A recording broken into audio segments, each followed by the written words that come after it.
ప్రకాశం జిల్లాలో యాదవులకు రాజకీయ ప్రాధాన్యత కల్పించిన పార్టీ వైఎస్ఆర్ కాంగ్రెస్ పార్టీ అని మాజీ మంత్రి ఒంగోలు శాసనసభ్యుడు బాలినేని శ్రీనివాసరెడ్డి చెప్పారు. ఒంగోలులోని గోపాలనగరం వేదికగా జరిగిన ఒంగోలు నియోజకవర్గ యాదవుల ఆత్మీయ సదస్సులో బాలినేని పాల్గొన్నారు. కార్యక్రమానికి వైసీపీ నగరాధ్యక్షుడు కటారి శంకర్ అధ్యక్షత వహించారు. బాలినేని శ్రీనివాసరెడ్డి ప్రసంగిస్తూ బీసీల పక్షపాతి ముఖ్యమంత్రి జగన్మోహన్ రెడ్డిని కొనియాడారు. పేద బలహీన బడుగు వర్గాల కోసం జగన్మోహన్ రెడ్డి అనేక సంక్షేమ పథకాలు ప్రవేశపెట్టడం జరిగిందని తెలిపారు. తెలుగుదేశం పార్టీ బీసీలను అన్ని విధాలుగా మోసం చేసిందని ఆగ్రహం వ్యక్తం చేశారు. రానున్న ఎన్నికల్లో ఉమ్మడి ప్రకాశం జిల్లాలో ఇరువురు యాదవుల అభ్యర్థులతో పాటు ఒంగోలు అభ్యర్థిగా తనను ఎంపీ చెవిరెడ్డి భాస్కర్ రెడ్డిని అత్యధిక మెజార్టీతో గెలిపించాలని విజ్ఞప్తి చేశారు. కార్యక్రమంలో రాజ్యసభ సభ్యులు బీదా మస్తాన్రావు, కనిగిరి శాసనసభ్యులు బుర్రా మసూదన్ యాదవ్, కనిగిరి శాసనసభ అభ్యర్థి దద్దాల నారాయణ యాదవ్, శాసనమండలి సభ్యురాలు పోతుల సునీత, అఖిల భారత యాదవ మహాసభ అధ్యక్షుడు లాగా వెంగళరావు, కార్పొరేటర్లు యనమల నాగరాజు, జడా వెంకటేష్, ఇందేటి పద్మావతి, గండు ధనలక్ష్మి, కండే స్వాతి, చల్లా శ్రీనివాసరావు, చల్లా తిరుమలరావు, నాగం వెంకటశేషయ్య, ఏఎంసీ చైర్మన్ కొటారి రామచంద్రరావు, బొట్ల సుబ్బారావు, బొట్ల రామారావు, బొమ్మినేని మురళి, కుట్టుబోయిన కోటి యాదవ్, విశ్వనాథం, ఇందేటి రంగారావు, తాళపాలెం శ్రీను, కటారి సురేష్, కటారి ప్రసాద్, రావులపల్లి ధనలక్ష్మి, కోణంకి ఆదిలక్ష్మి, పటాపంజుల అశోక్, పటాపంజుల శ్రీనివాస్, కటారి లక్ష్మణ్, జమ్ము శ్రీకాంత్, ఆవుల సురేంద్ర, రావులపల్లి శ్రీకాంత్, కటారి సాయి సంజీవ్, సాదం విజయలక్ష్మి, మణెమ్మ తదితరులు పాల్గొన్నారు. ప్రపంచవ్యాప్తంగా పేరుగాంచిన జాతి యాదవ జాతి.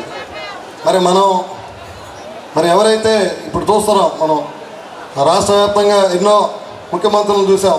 ఈరోజు మన జగన్మోహన్ రెడ్డి గారిని చూస్తున్నాం. ఆయన ఏదైతే గతంలో మనకి హామీ ఇచ్చున్నారు, మనల్ని యాదవ్ కార్పొరేషన్కి మనకి ఆయన ఏర్పరిచి, అదేవిధంగా సన్నిధిగోలో కూడా వాళ్ళకి గతంలో చంద్రబాబు నాయుడు గారు సన్నిధిగోలకు సంబంధించి వాళ్ళని వంశపారంపర్యం కుదరదంటే అప్పుడంతా మనం తిరుపతిలో ధర్నా చేయడం జరిగింది.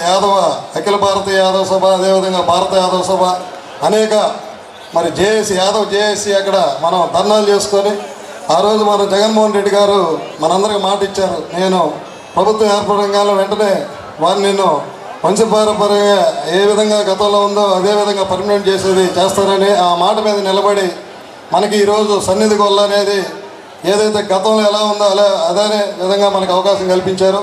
అదే కాకుండా మనం ఈరోజు బీసీలకి రాజ్యసభ సభ్యులు ఇచ్చారు. గతంలో ఎప్పుడు ఎవరు ఇవ్వాల యాదవులకి రాజ్యసభ సభ, అటువంటిది మన గౌరవనీయులు రాజ్యసభ సభ్యులు బీదా మస్తాన్రావు గారు కూడా రాజ్యసభ ఇవ్వడం అంటే జగన్మోహన్ రెడ్డి గారు బీసీల పట్ల, ముఖ్యంగా యాదవుల పట్ల ఆయనకి ఎంత చిత్తశుద్ధి ఉందనో మనందరికీ అర్థమవుతుంది. అదేవిధంగా మంత్రులు కానీ ఎమ్మెల్యే అభ్యర్థులు ఇవ్వటం కానీ మనకి ఈరోజు బాలినేని శ్రీనివాసరెడ్డి గారు కూడా యాదవుల మీద ఫస్ట్ నుంచి కూడా యాదవుల పక్షపాతి.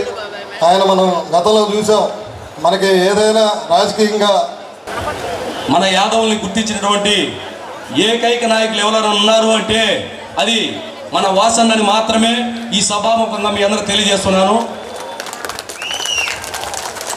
మీలో ఒకరిని అతి సామాన్యుడిని గుర్తించి ఈరోజు ఇలా స్టేజ్ మీదకి తీసుకొచ్చినటువంటి మన నాయకుడు ఈ జిల్లాలో 12 నియోజకవర్గాల్లో మీరు జల్లెపట్టి ఎతికినా కూడా మన వాసన్న ఒక్కరే గుర్తొస్తారు.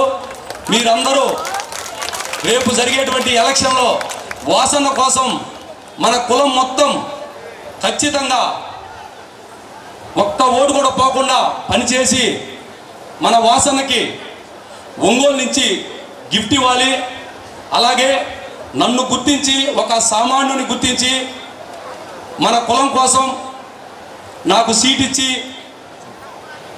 అండదండగా నిలబడినటువంటి వాసనకి నేను, నా కుటుంబం, మన యాదవ కులం మొత్తం జీవితాంతం రుణపడి ఉండాలని మీ అందరి సభాముఖంగా తెలియజేస్తున్నాను. అలాగే నాలాగే నన్ను ఎలా గుర్తించి ఈ జిల్లాలో మన యాదవ కులం నుంచి మీ అందరికి తెలిసే విధంగా చేశారు. రేపు తర్వాత జరిగేటువంటి ఎలక్షన్లో మళ్ళా నాలాగే నన్ను కాకుండా మిమ్మల్ని కూడా గుర్తించి ఓసారి ఖచ్చితంగా నాలాగే గుర్తించి మీకు ఎమ్మెల్యే సీట్లు ఇచ్చి ఖచ్చితంగా ఆశీర్వదిస్తారని మీ అందరూ కూడా కలిసికట్టుగా మన వాసన కోసం మనస్ఫూర్తిగా పనిచేసి మన కులానికి మన సీఎం జగన్మోహన్ రెడ్డి గారు అత్యధికంగా ఈ ఎలక్షన్లో మనల్ని నమ్మి మన కోసం దాదాపు 7 సీట్లు ఇచ్చారు, 2 ఎంపీ సీట్లు, 5 ఎమ్మెల్యే సీట్లు. ఇంతగా గుర్తించేటువంటి మన నాయకుడు కేవలం మన జగన్మోహన్ రెడ్డి గారు ఒక్కరే. ఈ ఒంగోలు నియోజకవర్గంలో మరి వేలాది మందితో ఈ యొక్క యాదవ్ ఆత్మీయ సదస్సు ఏర్పాటు చేసి మన యొక్క మద్దతుని బాలినేని శ్రీనివాసరెడ్డి గారిని గెలిపించాలనే ఉద్దేశంతో ఏర్పాటు చేయడం అనేది చాలా సంతోషం.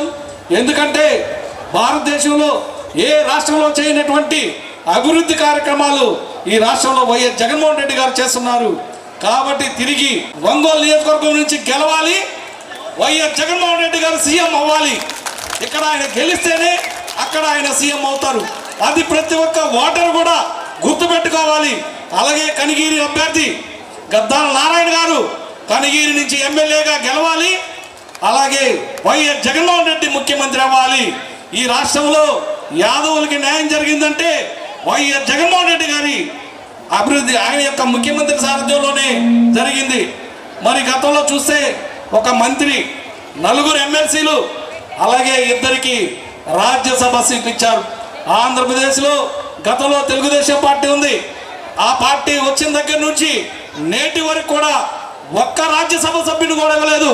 అది గుర్తుంచుకోవాలి ఒక్క యాదవులు కూడా. కాబట్టి మీరందరూ కూడా ఆలోచించి ఓటు వేసి రాష్ట్ర వ్యాప్తంగా కూడా ఎవరు మంచి చేస్తున్నారు, యాదవ్ కులానికి ఎవరు మంచి చేస్తున్నారు దయచేసి 5 నిమిషాలు అనేది ఆలోచించి మీరందరూ కూడా ఓటు వేయాలని చెప్పేసి అందరూ కూడా పేరు ధన్యవాదాలు తెలియజేస్తూ సెలవు తీసుకుంటున్నారు. బీసీలని ఇంత పెద్దగా గుర్తించినటువంటి నాయకుడు ఎవరు లేరు. ఈరోజు జగన్మోహన్ రెడ్డి గారు అనేది మీరందరూ కూడా గుర్తుపెట్టుకోవాలి. ఎందుకంటే ఈ 2024 ఎన్నికల్లో జగన్మోహన్ రెడ్డి గారు నిజమైన నాయకుడిగా ఈరోజు 48 మందికి బీసీలకు ఎమ్మెల్యే టికెట్లు ఇవ్వడం అంటే అదొక చరిత్రగా మనందరం కూడా గుర్తించాలి. మరి ఎంపీలు 11 మంది బీసీలకు ఇవ్వడం, 25 ఎంపీ స్థానాలు ఉంటే మన రాష్ట్రంలో బీసీలకు 11 మందికి ఇచ్చాడు. అంటే సామాజిక న్యాయం అంటే మరి చేతుల్లో చూపించినటువంటి ముఖ్యమంత్రి మన జగనన్న. మరి ఈనాటి అభినవ అంబేద్కర్గా, అభినవ పూలేగా జగనన్న ఈరోజు మాటలు చెప్పడం కాదు, ఆచరణలో చూపించినటువంటి నాయకుడు జగన్మోహన్ రెడ్డి గారు. సంక్షేమం అనుకోండి, అభివృద్ధి అనుకోండి, పదవుల్లో అనుకోండి, రాజ్యాధికార పదవుల్లో అనుకోండి, మరి బీసీలకి 5 సంవత్సరాలు పెద్ద పీట వేసి వాళ్ళందరినీ గౌరవించి గుర్తించినటువంటి నాయకుడు జగన్మోహన్ రెడ్డి గారు. మాటలు చెప్పే నాయకుడు కాదు, దగా మోసం చేసే నాయకుడు చంద్రబాబు నాయుడు. బీసీలను ఓటు బ్యాంకుగా వాడుకున్నాడు తప్పితే మరి 2024 ఎన్నికల్లో కూడా చంద్రబాబు నాయుడు బీసీలకు మొత్తం 25 స్థానాలు ఇవ్వడం జరిగింది. మరి మన జగనన్న 48 మందికి మరి ఎవరు బీసీల పక్షాన ఉన్నారు, ఎవరు బీసీల నాయకుడు అనేది మన బీసీలందరూ కూడా గుర్తించాలని చెప్పి మరి ఈరోజు ఒంగోలు జిల్లాలో మనందరికీ ఒక పెద్ద దిక్కు బాలినేని శ్రీనివాసరెడ్డి అన్న, మరి మన దద్దాల నారాయణకు కూడా కనిగిరి నుంచి మరి మన యాదవ సామాజిక వర్గం నుంచి అభ్యర్థిగా కూడా ప్రకటించి మరి ఈరోజు ఆయనకు ఒక స్థానం కల్పించింది మన బాలినేని శ్రీనివాసరెడ్డి అన్న గారే. మరి మన ఒంగోలు నియోజకవర్గంలో ఉన్నటువంటి యాదవులందరూ కూడా ఒక్క ఓటు కూడా పక్కకు పోకూడదు. మరి బాలినేని అన్ననే మనందరం గెలిపించుకోవాలి. ఎందుకంటే ఆయనకు కూడా అందరి వాణిగా మంచి మనసు ఉన్నటువంటి నాయకునిగా మరి బాలినేని శ్రీనివాసరెడ్డి అన్న ఇక్కడ ప్రజలందరూ కూడా అందుబాటులో ఉంటూ అందరికి అండగా ఉంటూ ఒక మంచి నాయకత్వాన్ని ఈ జిల్లాకి మరి ఒక మంచి నాయకునిగా మరి మంత్రివర్యులుగా కూడా చేశారు. మరి మన జగనన్న కూడా మరి ఈసారి కూడా మన శ్రీనివాసన్ననే మంత్రి అని కూడా ప్రకటించడం జరిగింది. కాబట్టి మనందరం ఖచ్చితంగా శ్రీనివాసరెడ్డిని గెలిపించుకుంటేనే రేపు మన బీసీలకు కానీ అందరికి కూడా న్యాయం జరుగుతుందనేది మీరు అందరూ గుర్తుపెట్టుకోవాలని చెప్పి ఈరోజు అనిల్ కుమార్ యాదవ్ గారు కూడా రావాల్సినటువంటి పరిస్థితి, కానీ ఆయన అదే అన్నాను ఇందాక, అనిల్ కుమార్ యాదవ్ గారు వచ్చినా బాగుండేది, యువతకి అందరూ కూడా ఉత్సాహం ఉండేదని. కానీ ఆయన పలనాడుకి ఏరి కోరి మన గౌరవ ముఖ్యమంత్రి శ్రీ జగన్మోహన్ రెడ్డి గారు నర్సరావుపేట ఎంపీగా నెల్లూరు నుంచి అక్కడికి పంపించడం అంటే మన యాదవుల మీద ఎంత నమ్మకం ఉంటే ఒక జిల్లాని ఇంకో జిల్లా నువ్వు ఖచ్చితంగా గెలుచుకొని వస్తామని చెప్పి పంపించారనే దానికి ఒక చిన్న నిదర్శనం మాత్రమే. అదేవిధంగా అనిల్ కుమార్ యాదవ్ గారు నెల్లూరు జిల్లాలో మంత్రిగా ఉన్నప్పుడు పెద్దలు బాలినేని శ్రీనివాసరెడ్డి గారు నాకు 40 సంవత్సరాల నుంచి పరిచయం. నేను ఎమ్మెల్యేగా ఉన్నప్పుడు 2009-14లో మంత్రిగా ఉన్నారు. వైఎస్ రాజశేఖర రెడ్డి గారి హయాంలో నేను తెలుగుదేశంలో ఉన్నాను.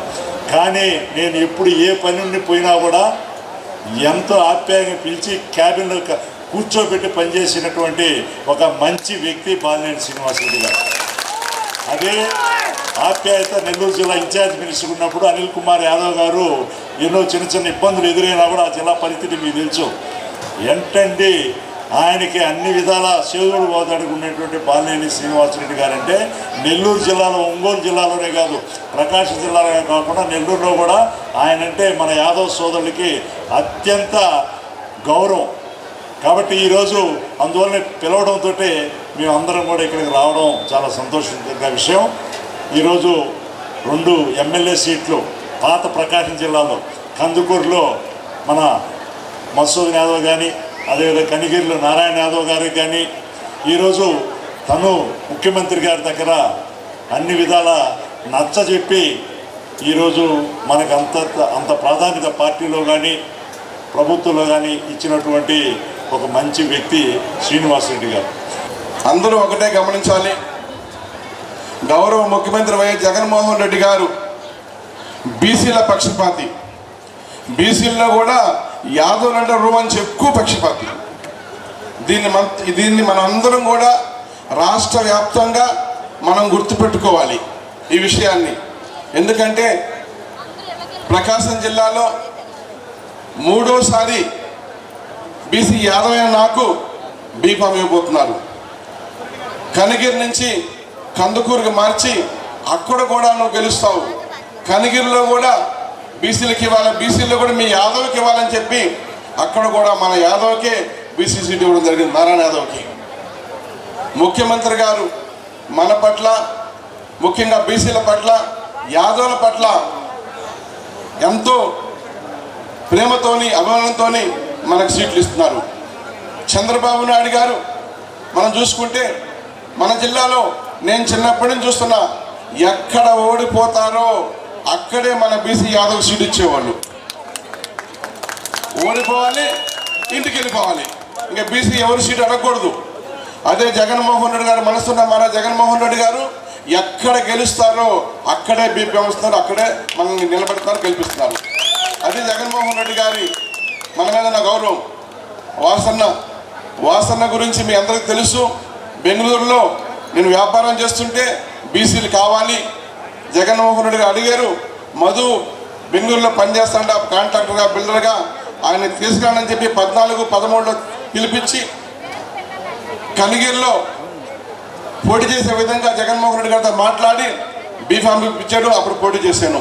కొత్త ఓటమి జరిగింది తప్పితే వేరే ఉద్దేశం లేదు. ముఖ్యంగా ఇందాక వాసన చెప్పినట్టుగా కనిగిరి కాన్స్టిట్యున్సీ అంటేనే రెడ్డి గారు అడ్డ. ఈరోజు వైఎస్ఆర్ కాంగ్రెస్ పార్టీ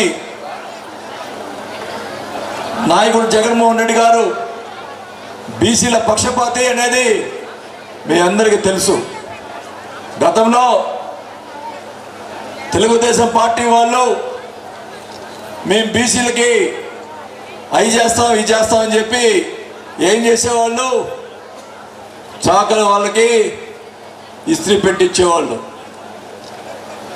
మంగళవారికి కత్తెరలో ఇచ్చేవాళ్ళు. అట్లా చేశారు తప్ప కులాలకి న్యాయం చేసిన దాఖలాలు లేవు.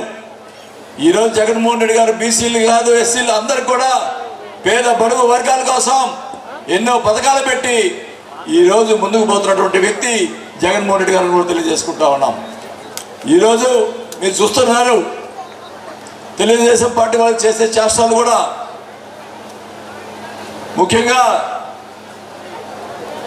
మనం చూశారు ఎలక్షన్ టైంలో ముసలి వాళ్ళు, పెన్షన్దారులు, వాళ్ళకి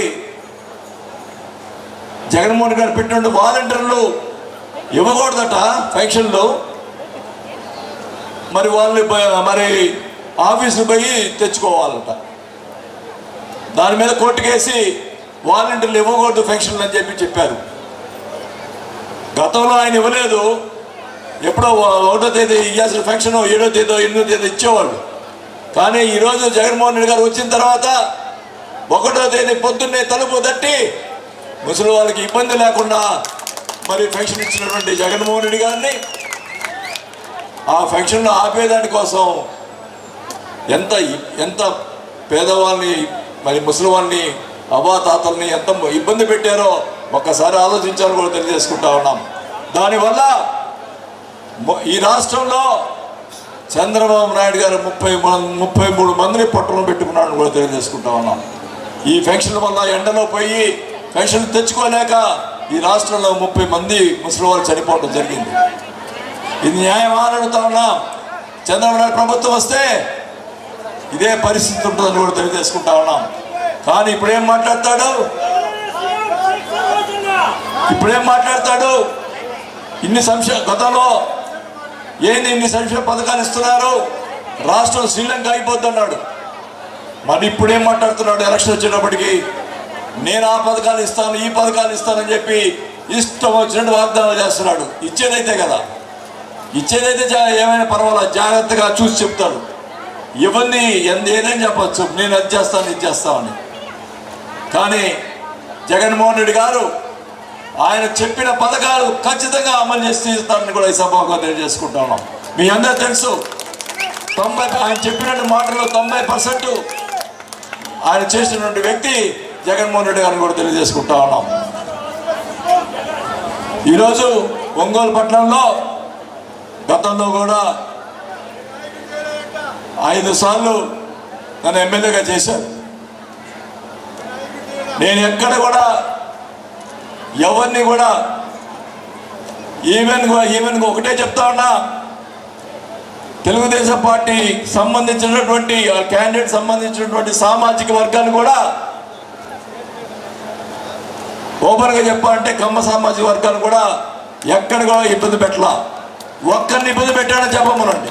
వాళ్ళని అడుగుతా ఉన్నా, నిన్న మొన్న సుజాత నగర్లో సమతా నగర్లో ఆ ఏరియాలో వాళ్ళ సామాజిక వర్గం ఎక్కువ ఉంటుంది. మా కోడలు మరి మా కార్యకర్తలు అందరూ కూడా పోయి ప్రచారం చేస్తున్నారు, తలుపులేశారు. అంతకుముందు కూడా పోయినసారి కూడా మీకు గుర్తుంటుంది, కమ్మపాలెంలో రానికుండా చేశారు. అయినా నేను సర్దుకున్నా. అధికారం వచ్చిన తర్వాత ఎవరి మీద నేను ఇబ్బంది పెట్టలా. కానీ ఈరోజు నాకు జరిగినటువంటి పరిస్థితి చూస్తే వాళ్ళు మా కోడల్ని దుర్భాషలాడి ఇష్టం వచ్చినట్టు ప్రవర్తించారు. తర్వాత మీరు ఆ మాట్లాడిన మాటలు క్యాసెట్ కూడా ఉంది. మామూలుగా మాట్లాడినా అది మన నోటితో మాట్లాడే మాటలు కాదు, ఆ బూతులు. మేము 5 సార్లు ఎమ్మెల్యే అయ్యి మేము ఒక కుటుంబం గౌరవంతో బతికాం. మరి మా ఇంటి